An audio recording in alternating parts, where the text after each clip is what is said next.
A fim de explorar mais a fundo o mundo do grafite, a arte que acaba sendo marginalizada por ser confundida com o picho, procuramos conhecer as vivências e o ponto de vista de um grafiteiro diante de uma perspectiva antropológica. Para isso, entramos em contato com o grafiteiro Duck, que se disponibilizou para nos dar uma entrevista e descrever suas experiências em seu tempo no ramo. O Duck, após eu contextualizar sobre o projeto através de mensagens no seu perfil do Instagram, topou sem qualquer hesitação e demonstrou total apoio. Todo o processo da nossa interação foi muito tranquilo. Suas únicas exigências foram a não exposição de sua imagem e dos seus dados mais pessoais. Portanto, para prosseguir com o planejamento da entrevista, tentei pensar na melhor forma para ir de acordo com seus pedidos, como o enquadramento da câmera, por exemplo, para que não mostrasse o rosto, já que ele tinha concordado em se encontrar presencialmente comigo. Esse rascunho foi a ideia inicial feita por nós sobre como a câmera iria ser posicionada, e no final não ficou muito diferente disso. É importante dizer também que a gravação aconteceu na minha casa, já que não havia nenhum lugar disponível no momento em que ele pudesse fazer a sua arte assinatura, o famoso patinho, que não fosse a própria rua, onde correríamos riscos com nossos equipamentos, o que não seria uma boa ideia. O grafite é uma forma de arte contemporânea de características essencialmente urbanas. São pinturas e desenhos feitos nos muros e paredes públicos. Não é simplesmente uma pichação, mas uma expressão artística. Tem a intenção de interferir na paisagem da cidade, transmitindo diferentes ideias. Não se trata, portanto, de poluição visual. Para realizar nosso projeto, nos baseamos em um artigo o qual será devidamente apresentado ao longo do documentário.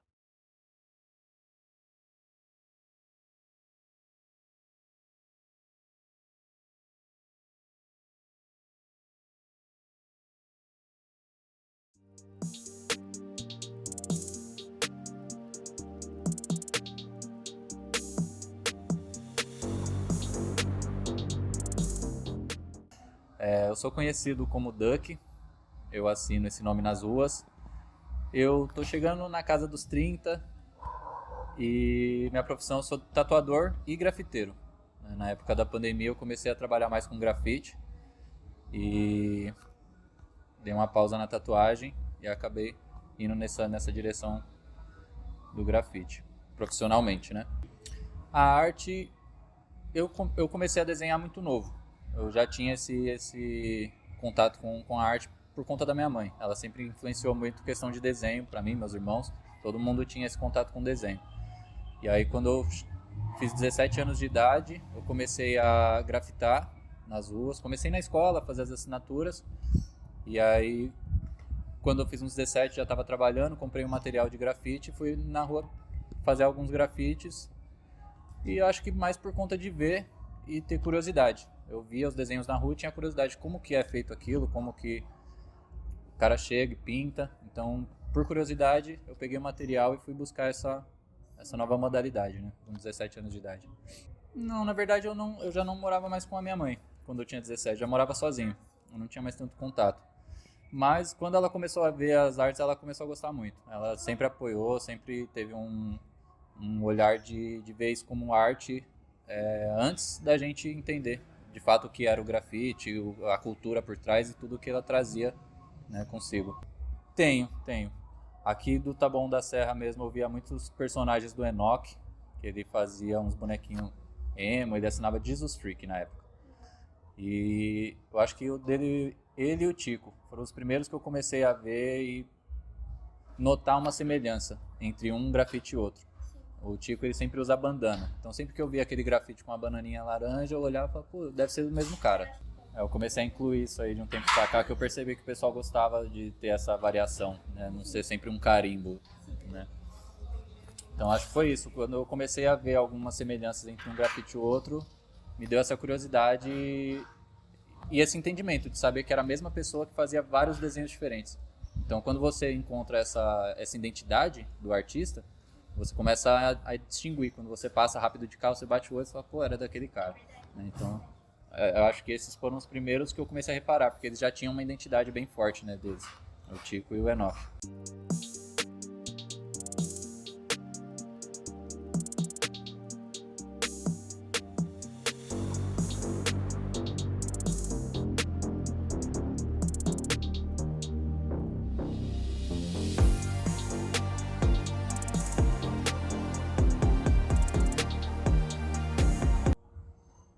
Hoje sim.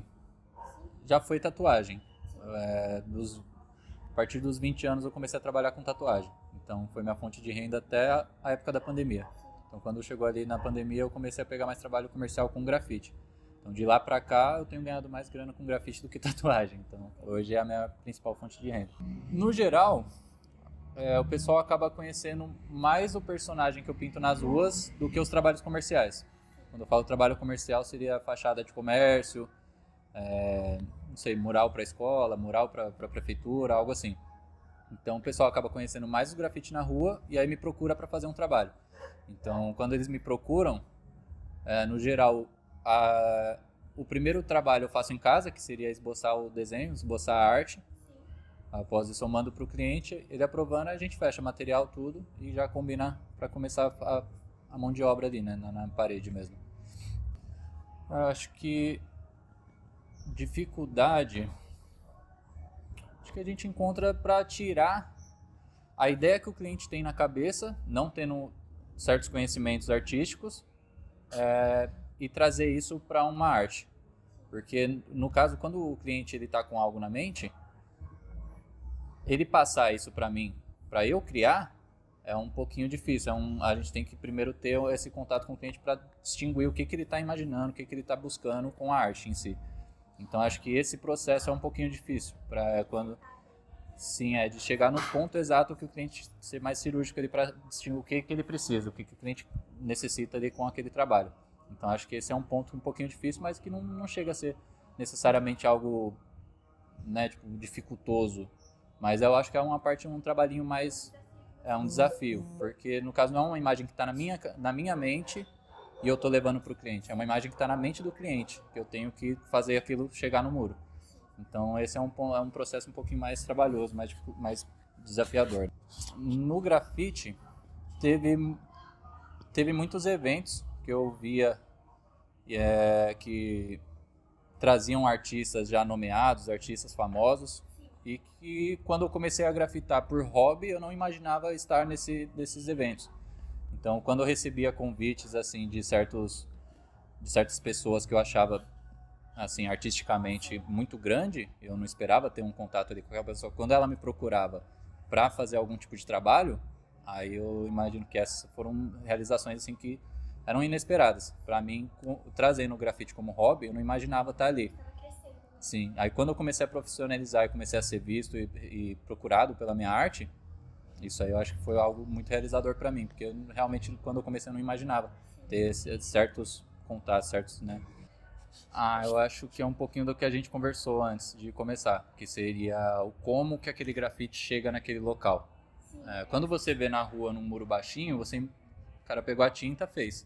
Quando tá no topo de um prédio, do lado de fora, não tem onde o cara pisar ali, aí eu acho que para quem não faz, não consegue imaginar muito bem como aquilo chega lá.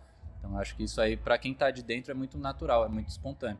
Vamos fazer lá, vamos. A gente pega o material e faz. Para quem tá de fora, não imagina o processo, né? Até chegar lá no topo daquele prédio, para colocar uma corda, para descer de corda. E isso é algo que só quem tá dentro mesmo sabe como é que é, a adrenalina, né? Eu acho que os lugares mais arriscados, mais dificultosos de fazer é o que a gente mais tem uma satisfação em passar depois de carro, de ônibus, olhar e falar, olha lá, meu desenho. Então acho que isso inclui também na pergunta anterior sobre a realização, né? Pra gente é muito realizador a gente ver um local que a gente sempre almejou em fazer uma arte ali e quando a gente faz, a gente desce, olha, fala, caramba, eu que fiz, sabe? Então, tipo, isso também é um sentimento muito bom dentro do grafiteiro em si, né? Da grafiteira em si. Eu acredito que já foi por muitos anos. O grafite ele não é tão antigo, tão velho. Assim, a nomenclatura é grafite, claro que eles vêm desde as escritas rupestres e tudo, essa expressão de né, passar uma ideia para a parede. Mas, de um tempo para cá, eu tenho reparado que o grafite tem acessado os locais que, assim, permite que ele seja melhor visto perante a sociedade, né? Você vê hoje em dia o grafite dentro de museus, você vê grafiteiros, né? Artistas grafiteiros dentro de museu, dentro de exposições grandes, né? Mundiais, assim, até internacionais, que antes não tinha. Então, eu acho que hoje em dia tem tido uma aceitação melhor, o grafite. Mas com a ignorância, às vezes, de certas pessoas em não saber distinguir o grafite do moralismo, para pichação, para o painel em si. Cada um desses tem uma trajetória. O grafite veio de ser ilegal, ele veio de estar na sociedade em um muro que não foi autorizado. O grafite veio dessa raiz. Então, quando o grafiteiro vem dessa raiz e acaba se tornando um artista conceituado, né, dentro de um museu, dentro de uma exposição, tem um caminho. Então, por mais que as pessoas não entendam muito bem, normalmente o grafite vem dessa raiz, ilegal. Então, não vou falar que é 100% um preconceito da pessoa ela achar que por estar na parede é algo ilegal, porque o grafite de fato veio dessa raiz mesmo, né? Mas acaba levando as pessoas, o artista em si, para outros caminhos. Sim, o grafite ele veio, como eu disse, de algo ilegal. A raiz dele, lá de Nova York, tudo, ele veio já com essa base de serem locais que não deveria ter arte, e algum artista chegar e levar arte para aquele local. Então o grafite ele veio dessa raiz e ele tem tomado outras proporções, né? Ele tem, quando você vê, por exemplo, o Cobra, o pessoal cita muito o Cobra, né? Ele já foi grafiteiro, ele começou como grafiteiro pintando nas ruas. Hoje ele faz painel, faz mural. E esse tipo de muralismo não é chamado de grafite. Então isso é algo que as pessoas às vezes não entendem. Eles veem o trabalho do Cobra e falam, pô, o cara é grafiteiro. Quando na verdade aquilo que ele está fazendo não é grafite mais. Por ser algo que ele está sendo contratado, por ser algo que ele está levando como um painel, como um mural, né? Ele é muralista no caso, né? Então a diferença entre eles seria essa. O grafiteiro é o que você vai passar na rua e vai ver ali as artes na parede. O muralista é quando você vê esses trabalhos foram contratados para fazer, tem um recurso, tem andaimes, então aí já se torna um mural. Sim, é um pouco mais profissional, vamos dizer assim, artisticamente falando, né? O grafite é mais essa expressão de ir lá e fazer. A pichação veio justamente para confrontar o sistema em algo assim, como eu posso explicar? Não pela estética bonita, colorida. Eles queriam simplesmente ir lá e deixar a marca dele, fazer o nome dele, em locais populares, acessíveis, que as pessoas iriam ver na rua.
O Rio de Janeiro ainda é bem próximo de São Paulo em questão, assim, as pessoas, né, o convívio das pessoas.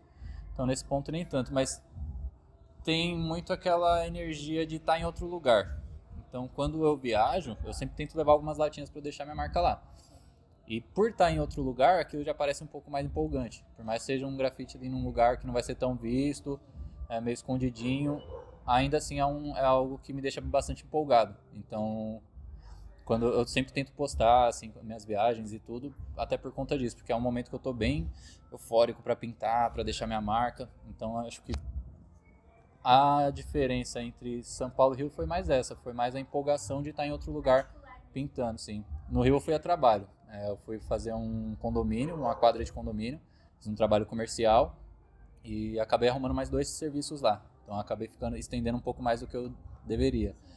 E aí como eu já tinha lá alguns trabalhos que eu fiz e sobrou material, a primeira coisa que eu pensei quando eu terminei foi, vou encontrar meus amigos, vou levar esse material e vou pintar na rua, vou achar uns espacinhos na rua.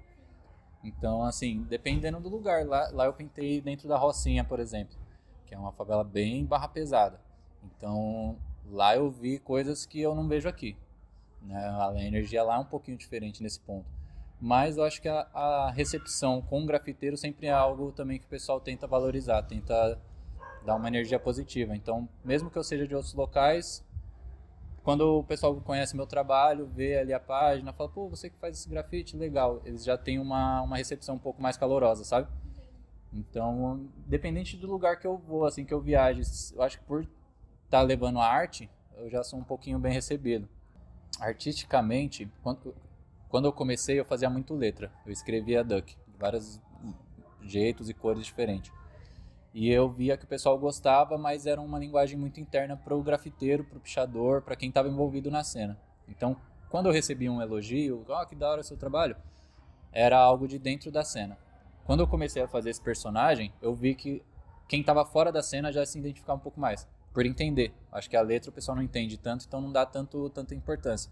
Quando entende, quando é algo simples, claro de entender, fácil, até uma criança, até um idoso tá passando na rua, elogia. Então eu acho que essa energia que as pessoas transmitem, eu acho que é algo que me faz ficar, permanecer no grafite, porque é algo que antes eu não tinha fazendo letra tanto, né? Acho que tinha mais interno. Mas quando eu comecei a receber de fora, de pessoas que não tem nada a ver com grafite, tá passando, e você vê a pessoa empolgada, a criança passando, olha mãe, um patinho. Então isso é um negócio que me faz ter mais ânimo para continuar, né? Eu acredito que o que faz, a princípio, um grafiteiro ter nome é a notoriedade dele na rua. Então, quanto mais grafite ele faz na rua, quanto mais locais públicos, de passagem do público, ele acessa, mais ele é visto e mais ele é lembrado. Então, nesse ponto, o que mais é pertinente em cima desse status é a relação com a rua. Então, por isso que eu mencionei até, inclusive, sobre o grafite vir desse contexto ilegal, porque ele precisa ter esse acesso social, ele precisa estar na rua para ser visto. Não adianta um cara se intitular grafiteiro e pintar somente dentro de locais, porque na rua ninguém vai estar vendo, então não vão ter ele como um grafiteiro. Podem ver ele como um artista, como um moralista, mas não como grafiteiro, entendeu? Agora é o momento em que eu apresento para o Duck o artigo no qual a gente se baseou para fazer o nosso documentário, que tem o título de O Grafite nas Periferias de São Paulo como Elemento de Cidadanias Insurgentes, uma proposta de análise, pelo pesquisador Anderson Akio Shishito. Eu vou explicar o conteúdo desse artigo a partir de 5 tópicos. O primeiro deles é Contextos Sociais e Políticos, que diz como o grafite é frequentemente marginalizado, é visto como uma prática de cidadania insurgente que desafia as normas sociais e políticas. O segundo tópico é Função do grafite, serve como uma ferramenta de resistência e expressão da identidade comunitária, permitindo que moradores das periferias compartilhem suas experiências e aspirações. O terceiro tópico seria Impacto na periferia, contribui para a revitalização das áreas periféricas, promovendo pertencimento e visibilidade em regiões frequentemente negligenciadas. O quarto tópico diz basicamente como o autor do artigo fez a sua metodologia e análise, que foram entrevistas com artistas e moradores para entender as motivações e efeitos do grafite nas comunidades periféricas. E as conclusões finais do artigo seria que o grafite é uma forma significativa de cidadania que desafia o poder estabelecido e promove inclusão social e cultural. A partir da pesquisa e análise desse artigo, a gente elaborou 4 perguntas para fazer para o Duck para saber mais sobre a opinião dele sobre o conteúdo contido nesse artigo. Foi exatamente essa explicação que eu disse ao Duck no momento em que eu estava falando com ele, e antes de começar a fazer as perguntas, ele já expressou um pouco da sua opinião sobre o resumo que eu dei sobre o artigo. Mas é bem interessante o contexto que ele usou, porque é que nem eu tentei passar antes, não tão a fundo. Mas tem muito a ver com isso. A raiz é de transgredir mesmo. É de levar a um local que não teria nada ali. Aqui em São Paulo acabou virando uma guerrinha por conta do espaço. Porque se é um muro da prefeitura, um muro de um terreno abandonado, um terreno que ninguém está usando, é um muro, como que eu posso dizer? É um possível espaço que um político usaria. Um político estaria passando, ele ia jogar lá a propaganda dele, e ia estar lá a propaganda dele. Não ia parar ninguém reclamar com ele. Ah, você está fazendo propaganda de um político. Né? Então, quando o pessoal vê, talvez fazendo uma escrita, algo que ele não está entendendo ainda de primeira instância, ele já vai criticar. Ele fala, pô, por que você está fazendo isso? Tem autorização? Então, é uma aceitação que é assim, o grafite ainda tem uma colher de chá por conta das cores.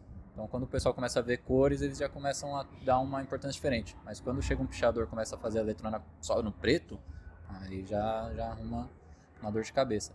Mas eu acho que o intuito dos dois é transgredir um pouquinho. É fazer em um local assim que não teria nada, então vou lá fazer meu desenho. Né?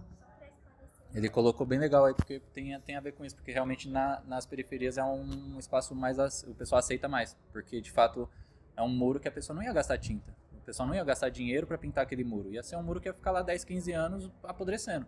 Então, quando chega um artista interessado naquele muro para deixar uma arte, a aceitação é um pouco melhor. Né? Eu acho que nos bairros um pouco mais com uma classe social mais alta, é um espaço que a pessoa olha e fala, não, esse muro tá velho, mas eu posso comprar uma tinta e posso apagar.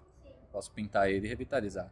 Então é um pouquinho assim, já fica, mas por que vai fazer esse desenho? Qual que é o intuito desse desenho? Já fica um pouco mais, uma barreira maior, entendeu?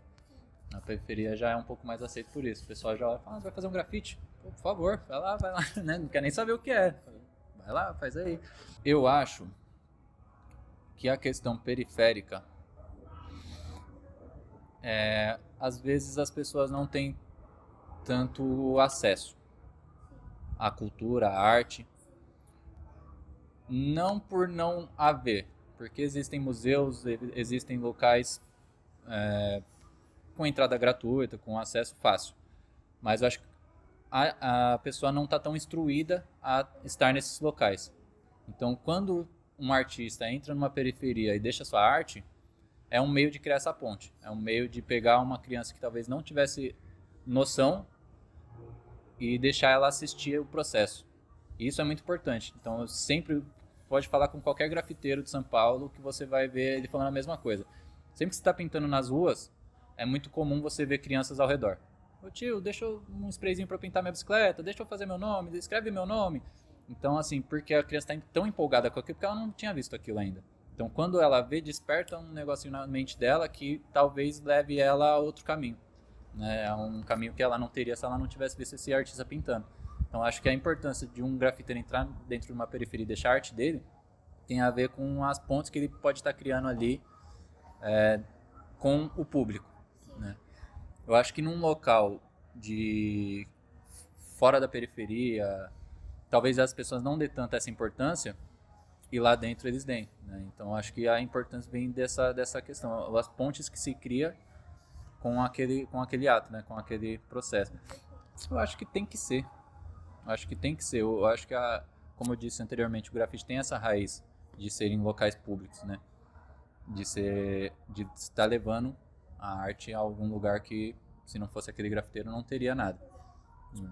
Então, acho que tem que ser assim, e porque isso acaba ampliando, né, o acesso à arte em si.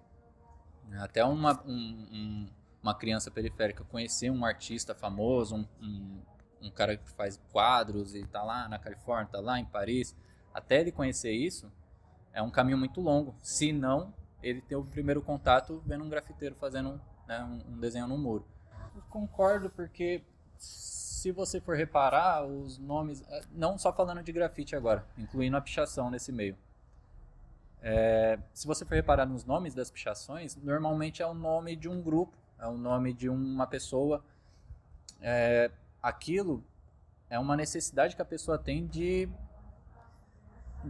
ser vista, de ser notada. Né? Às vezes é uma notoriedade que ela não tenha e ela quer ter, então ela busca levar o nome dela em locais que você vai passar e, querendo ou não querendo, você vai ver. Né? Então acho que tem a ver com essa questão de se autopromover mesmo, de levar, de ser visto, de ser conhecido, de ser lembrado, né? De marcar a sua existência de forma que seja vista mesmo pelas outras pessoas ao redor. Né? Com certeza. com certeza. Se você for reparar, sempre que acontece um evento dentro de uma periferia, é algo que para o local. Todos os moradores querem ir, prestigiar, querem ver. Então acho que é uma movimentação muito importante. Até pela questão, como eu disse, das crianças, né? É uma ponte muito grande isso aí, é muito importante isso aí. E por ser algo que muitas vezes é difícil de ser concluída, um político não teria capacidade, às vezes, de fazer um evento de grafite tão legal quanto o próprio grafiteiro, né? Então acho que é algo que tem que ser feito pelos grafiteiros, e aí eu acho que vem a pergunta anterior que você tinha falado sobre a parte política, que existe essa rixa e tudo. Eu concordo, porque de fato é algo que tem que ser feito por grafiteiros, tem que ser, né? Se vier um político fazer, não vai ficar tão legal, porque ele vai buscar uma identidade visual que ele viu uma pessoa específica fazendo. Ele vai buscar um artista lá de fora que ele viu uma vez, e ele vai querer que os grafiteiros daqui façam aquela arte. E o grafiteiro daqui não faz aquela arte, o grafiteiro daqui faz a arte própria dele. Então isso é importante porque vai levando uma representatividade daqui, local, sabe? E isso, se não rolar, sempre o pessoal vai estar buscando aquela mesma arte que ele viu e achou bonitinha, né? E não vai conhecer os outros possibilidades, outras, porque a arte é infinita. Pode vir outra pessoa e fazer algo totalmente diferente. E se não for visto, ninguém vai conhecer. Então acho que tem essa parada da representatividade local, e é uma das partes mais importantes, eu acho, de ter esse tipo de evento nos locais periféricos, né? A galera que tem grana pode ir lá e lá pra Paris lá e ver lá os artistas lá no morro. Depois dessa produtiva entrevista, foi possível ter um vislumbre real de como é a vida de uma pessoa que faz grafite. Nesse caso, o simpático Duck. O entrevistado conseguiu nos transmitir a essência da expressão artística, que captamos com facilidade em meio ao seu vasto conhecimento e vontade por compartilhar detalhes e determinadas interpretações de um grafiteiro. Como demonstrado no momento em que ele, cuidadosamente, dá sua opinião sobre o artigo usado como referência. Afinal, é o mínimo esperado de um participante do cenário há pelo menos 12 anos. O artista Duck cedeu um tempo considerável do seu precioso final de semana para nos ajudar com o documentário. Apesar de já tê-lo agradecido, gostaria de registrar aqui nosso sincero obrigado.